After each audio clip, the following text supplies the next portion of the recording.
This is a sound that regional New South Wales has not heard for the last few years. Small towns in regional New South Wales have felt the brunt of this natural disaster. The lack of rain has been putting the pressure onto many farmers, their businesses and their livestock. Yes, everyone's feeling the pinch. It's probably nothing that they haven't felt before. And I think these days, with the media's involvement in the whole hype, it's creating a bit of a snowball effect.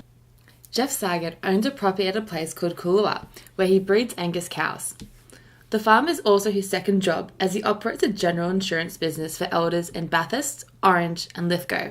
Well, we're really lucky that we've got an off-farm income to support the overall business, and it's all run as one.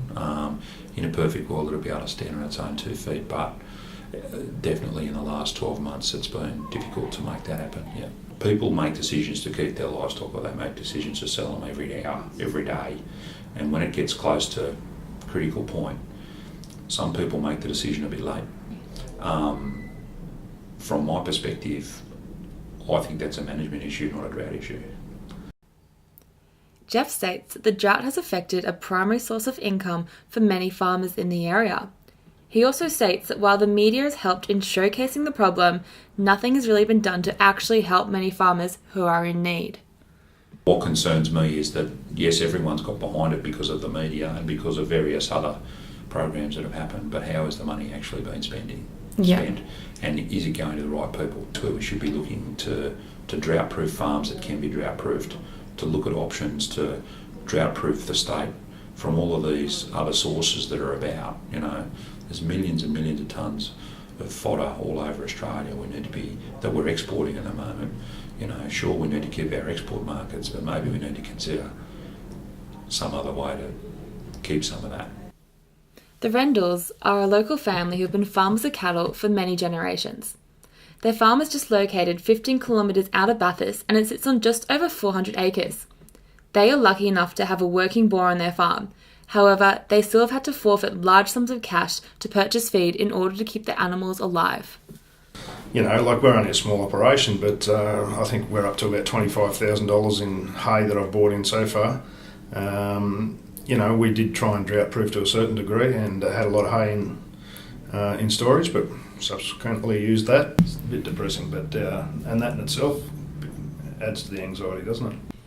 With the majority of regional Queensland and New South Wales facing the most severe drought ever recorded, some farmers in these regional areas are having to shoot their cattle because they cannot afford to feed them. The financial strain caused by the drought is starting to take a toll on farmers and their mental health.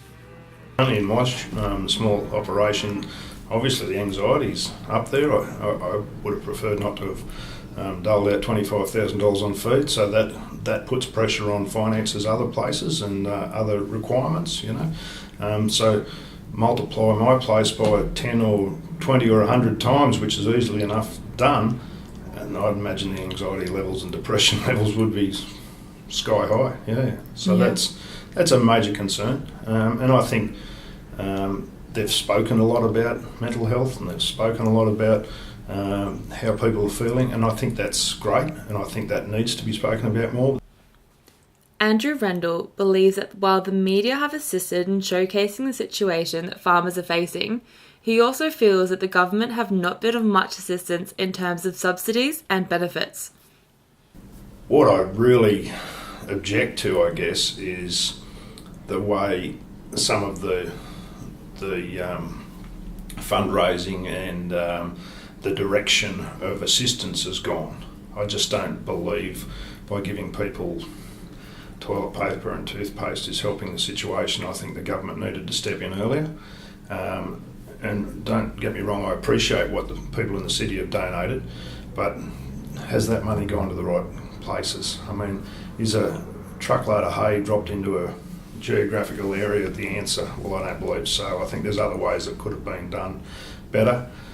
For instance, why wouldn't we just say there's a subsidy on your rural insurance for a year, or give them some fuel vouchers, or because everybody's using diesel, as opposed to singling out the people that may not necessarily need the assistance and leaving the side, the people who really do. Even in my circumstances, there's off-farm income, so technically I'm not eligible for freight subsidy because my income's over 50%.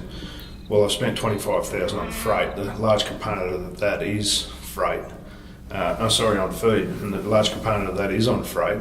So why wouldn't I be eligible? You know, there's the last load of hay I got was from Kununurra, 3,800 kilometres away. You know, and I can't. And the biggest component of that feed was freight, and I can't. Get into that subsidy. There's a lot of people that also can't because of off-farm income. A friend of mine's got a place at Nyngan. He hasn't had income for 3 years. His wife's a nurse, so she's gone back part-time nursing. She's got an income of $60,000, so that's the only income for the family. So that's more than 50% of what the farms produce, so they're not entitled to it. It is quite clear that while most of our farmers are pushing through this tough time, there are still many who are in dire need of government assistance. It just shows that there is so much more that we as a country can do to support our farmers and local growth.